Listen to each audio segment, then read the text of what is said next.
So pumunta pala ako dito sa Angko, bagong bukas to na store dito sa Glorieta. One-stop shop na pala tong store na to kasi nandito na lahat. Merong mga furnitures, home and room decor. At tignan nyo naman, merong Stanley inspired na tumbler which is nasa 600 pesos lang. Meron din dito mga set na mga glass for coffee and wine. Meron din dito guys mga plate, yung mga mangkok, mga coffee mug, at pwede mo rin siyang pangregalo kasi ang gaganda talaga nila.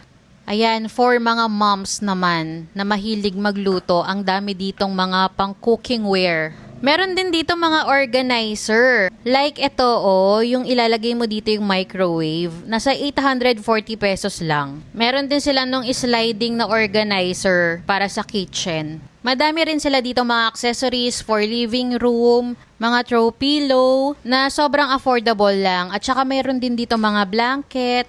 Para siyang IKEA na din. At dito naman tayo sa mga bath and body section. So meron dito mga bath bombs, cleansing gel, bath fizzers, at 110 pesos lang siya guys. Meron din sila dito mga travel bottle kung kailangan nyo, travel spray. And kung maghahanap ka talaga ng pangregalo, dito ka na pumunta sa store na to, ang dami mong makikita. Meron din sila dito mga makeup, mga bronzers, highlighter, foundation, eyeshadow, lip gloss. And for the price niya, okay na rin siya guys. Tapos ayan ang daming mga cute stuff like yung lip gloss nila, meron ng keychain. Merong mga mini brushes, mga press-on nails. Ito naman yung mga home decor.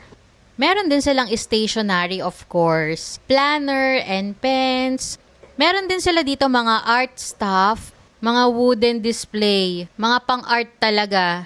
Dito naman yung kanilang baby section. Ang dami nilang variety na mga toys dito. Meron din sila mga pang-pet or mga pang-dog stuff. Ang dami rin nila ditong mga high quality toys na for affordable price lang. I think mas malaki yung section talaga ng toys at saka pang baby. Si Angko kasi para siyang department store at nandito na lahat ng mga hinahanap mo. At kapag talagang pumasok ka dito, hindi pwedeng wala kang mabibili. Mabubudol at mabubudol ka talaga.